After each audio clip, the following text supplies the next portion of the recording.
All right. All right, so here's the story with the next hand here, okay? Can you zoom in on these cards? This is what you have. Ace. Yeah, okay, good hand. And this is a 40 no-limit game at the Bicycle Casino. You've only got $50, and what you have is a raise from middle position from a player who's got about the same amount of chips as you, okay? So he raises to $7, okay? $7. The next few players fold to you on the button, and you have ace-ace. So here you can pretty much, you know, you have a few options. You can raise it, obviously, that's good. You know there's only the blinds left to act. The way they've been playing is pretty wrong. Like, they call a lot with draws. You know, with terrible for a short stack game. Well, for a short stack game, you know, they're not really drawing stacks because you don't really have enough chips. Okay, so, but I figured, you know, if we can get 4 players in this hand, or maybe 3, then I can win $21. But what I probably should have done is just re-raise to 20 right away, and then see if he wants to still play with me, and then I can pick up the blinds and win $10. Yep. Okay, but anyways, so I decided to call for 7 on the button, okay? And unfortunately, a little bit, I didn't really want both the blinds to call, but both the blinds called. They're equal stacks to everybody's got about 40, everyone's got about $40 or $50. Small blind calls, big blind calls. Okay. So here's the flop. $28 in the pot. Yeah, 28 total in the pot. So here's the flop. Not really a good flop for my hand, but there's only 4 players, so probably no one has a straight yet. But there's probably some draws out there. Someone's got. These guys don't even have cards, so I don't know.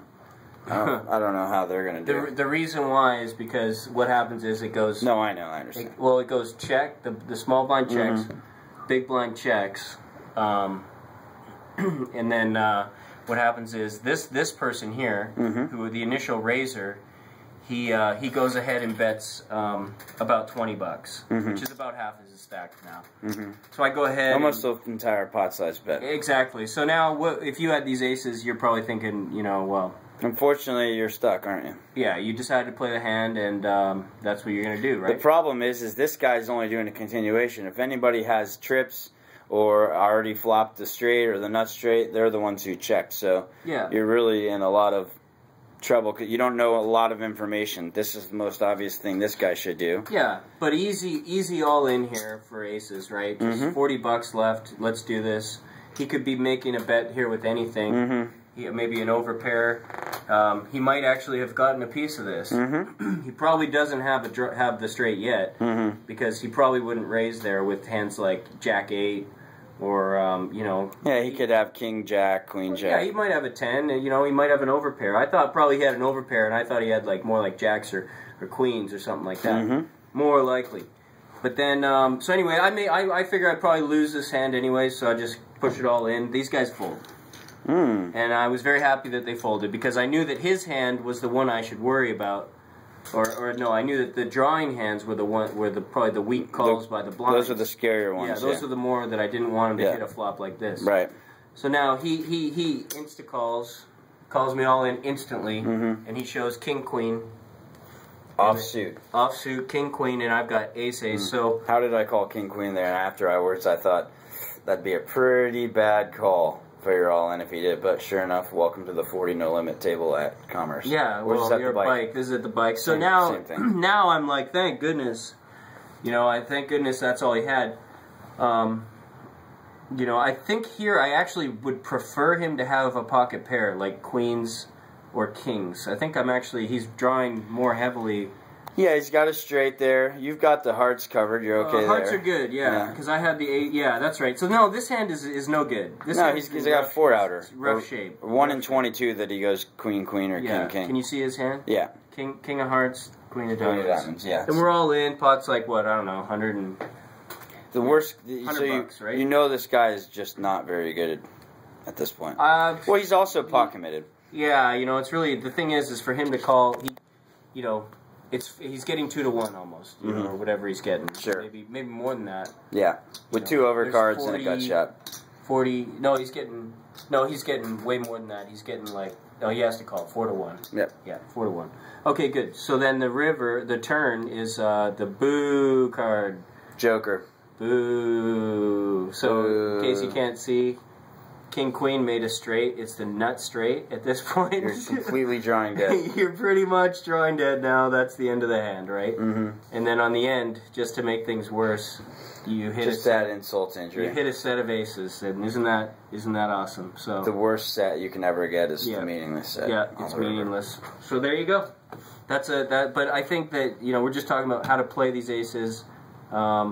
Probably the other thing is when you're in a short stack game, don't be afraid to just re-raise and get it all in pre-flop. Yeah, just get it in. At the end of the day, you just have a pair of aces. Right. So because look at it. Yeah, you're in a great scenario. You can win $10. Yeah, without even having to see a flop. Well, yeah. Look at this. Look at this. Let's say in that same scenario, I raised to 20. He raised to 7, right? So I can 3-bet him for 20 pre-flop. These blinds aren't calling. No way. So now, but he might call here. Now, if he folds, I win the $10 from the $3 from the blinds and the 7. So that's $10. It's fine. But now, let's say he calls me for 20. Now on this flop, you got to look at this. Look, on this flop, since I've re-raised him and shown strength, he knows I have a good hand because the way that I've been playing. You could have Ace King and have him smash. See, now when I bet all in here, he can actually fold his hand because he's not.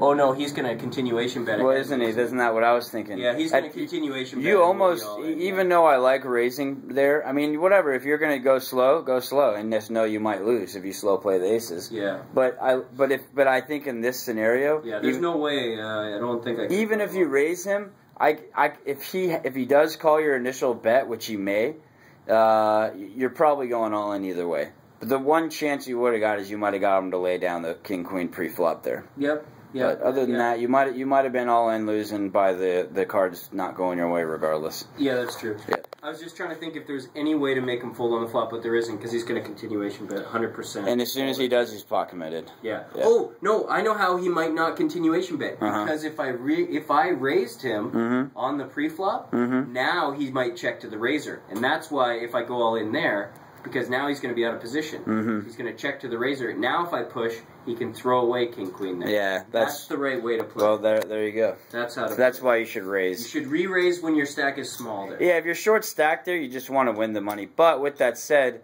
you love being all in with your aces. Yeah, anytime whatever. You can. I mean, he was a dog. Cards didn't work out for you there. Yeah, big dog. Yeah, big dog. But that's the hand, okay? Big ugly dog. Okay, cool. Oh, Blaine's here. Yo, Blaine. Blaine said, "Fuck you, give me the chips."